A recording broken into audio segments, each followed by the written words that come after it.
Hello friends, आज हम लोग ऑपरेटर्स इन जावा के थर्ड लेक्चर में पढ़ेंगे कंपैरिजन ऑपरेटर्स।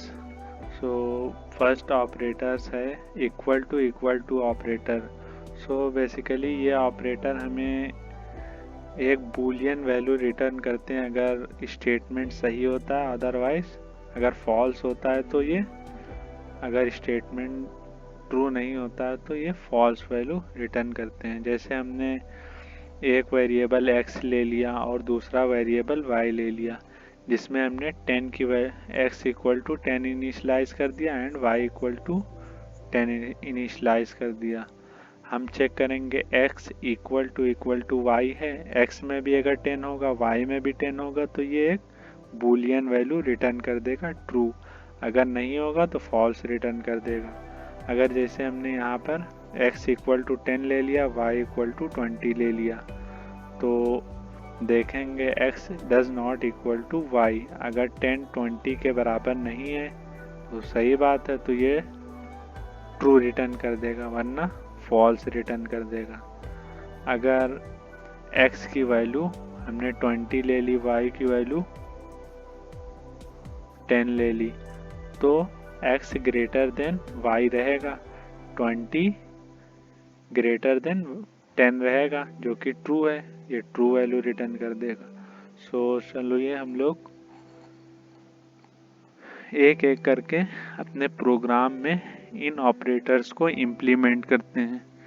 तो सबसे पहले हम लोग इक्वल टू ऑपरेटर को चेक करते हैं अपने प्रोग्राम में। सो यहाँ पर हम लोग दो वेरिएबल बना लेते हैं, इंट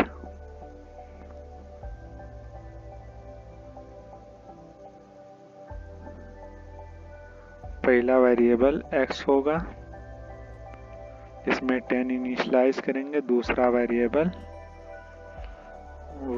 y होगा जिसमें भी 10 इनिशलाइज करेंगे। अब हम लोग एक आउटपुट स्टेटमेंट लिखते हैं, system dot out dot print.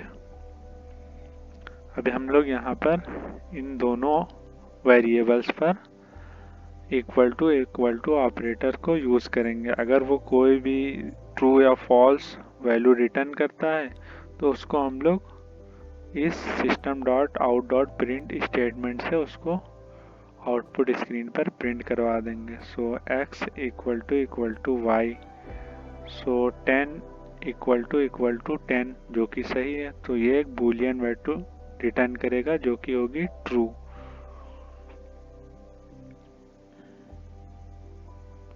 So error आया यहाँ पर, सेमी कॉलन लगाते हैं। चलिए फिर से रन करते हैं।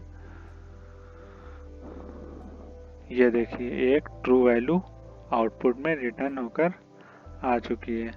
अगर यहीं पर हम लोग 11 ले लेते तो क्या 11 10 के इक्वल है? नहीं है, तो ये फॉल्स वैल्यू रिटर्न करता। ये देखिए फॉल्स आया आउटपुट स्क्रीन पर।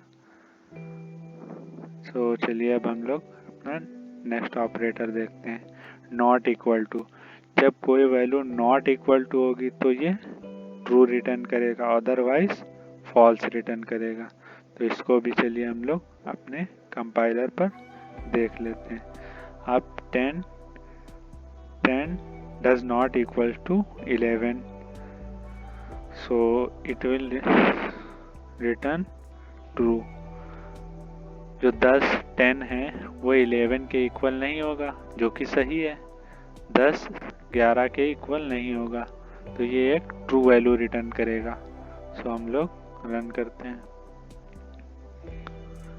ट्रू। अगर हम लोग x इक्वल टू 10 ले लेते, y इक्वल्स टू भी 10 ले लेते, तब ये एक फॉल्स वैल्यू रिटर्न करता, क्योंकि x does not equal to y। क्या 10 के बराबर नहीं है? तो ये जो कि है, तो ये हमें फॉल्स वैल्यू रिटर्न करता, क्योंकि ये नॉट के लिए है ना, तो ये फॉल्स वैल्यू रिटर्न करेगा। ये देखिए, क्या 10 के बराबर नहीं है?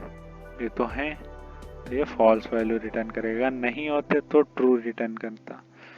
तो चलिए नेक्स्ट ऑपरेटर देखते हैं। ग्रेटर देन, तो ग्रेटर देन की कंडीशन लिखते हैं। सो x इक्वल टू हमने 20 ले लेते हैं, y इक्वल टू 10 ले लेते हैं। चेक करते हैं क्या x की वैल्यू y की वैल्यू से ग्रेटर देन है, यानी 20, x की वैल्यू 20, y की वैल्यू 10 से बड़ी है। तो इसके लिए हम लोग प्रोग्राम को रन करते हैं, जो कि सही है, 20 10 से ग्रेटर है, तो ट्रू रिटर्न आया। अगर हम लोग यहाँ पर 10 कर देते, यहाँ पर 20 कर देते, तो ये हमें फॉल्स वैल्यू देता, क्योंकि 10 लेस देन 20 है, not greater than. So run करते हैं।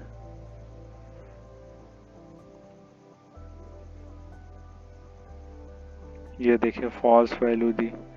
चलिए नेक्स्ट ऑपरेटर देखते हैं। Greater than equal to less than देखते हैं। तो लेस देन में अब हम लोग यहाँ पर फिर से 10 को 20 ले ले, x को 20 ले लेते हैं, y को 10। सो यहाँ पर लेस देन देते हैं, x लेस देन y। क्या ये वैल्यू सही है? क्या 20 10 से छोटा है? तो ये बिल्कुल सही है। 20 बड़ा है, 20 10 से 20 बड़ा है 10 से, सो ये रिटर्न करेगा ट्रू। फॉल्स रिटर्न करेगा, क्योंकि यहाँ पर y यानी 10 तो जो है यहाँ पर छोटा है, y बड़ा है, जो बड़ा होता है उसकी तरफ ये उल्टी कंडीशन हो गई। तो यहाँ पर अब हम लोग 10 लेंगे, यहाँ पर 20 लेंगे। ये करेक्ट कंडीशन होगी इस ऑपरेटर के लिए। ये देखिए, अब अगर हम लोग यहाँ पर 20 करते हैं, यहाँ 10 कर दे, तो इस अब फॉल्स आउटपुट में आएगा। ये देखिए आउटपुट में फॉल्स आया। अब हम लोग नेक्स्ट ग्रेटर देन और इक्वल टू, अगर x की वैल्यू ग्रेटर देन या इक्वल टू y है तो ट्रू प्रिंट कर देगा, अदरवाइज फॉल्स कर देगा। तो हम लोगों ने ले लिया 10 ले लिया। तो अब चेक करेंगे 10 greater than equals to y है, यानी 10 ग्रेटर देन इक्वल टू 10 है, यानी यहाँ पर हम लोग यहाँ पर ट्रू आएगा, क्योंकि ये इसके 10 10 के बराबर भी है, बराबर ही है, इक्वल है, तभी तो ट्रू आउटपुट में आया। अगर हम लोग यहाँ पर x को 11 कर देते हैं,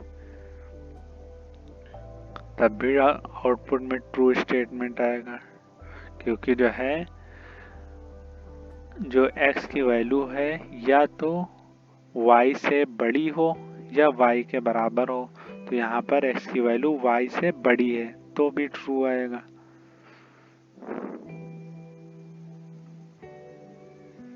ये देखिए ट्रू आया, क्योंकि y से बड़ी है और इक्वल टू है, या बराबर होती, यहाँ पर y से बड़ी है।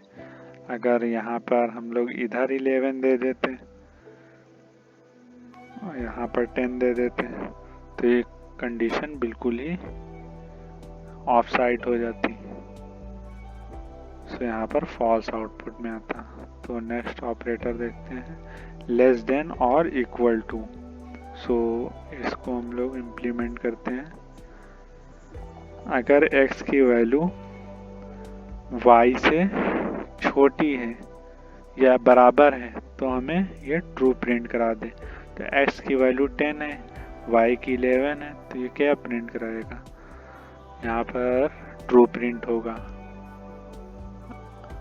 ये देखिए, अगर यहाँ पर हम y को भी 10 ले लेते तब भी ये ट्रू प्रिंट करता, क्योंकि x less than equal to y है, तो यहाँ पर ट्रू आया। अगर हम लोग यहाँ पर x की वैल्यू को इंक्रीज करके 10 कर दें और y को, x की वैल्यू 11 हो गई, y 10 ही है, तो अब ये फॉल्स रिटर्न करेगा।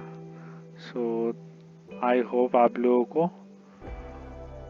असाइनमेंट कंपैरिजन ऑपरेटर समझ में आया होगा। So thank you for watching this video, like and subscribe the channel and press bell icon. Thank you.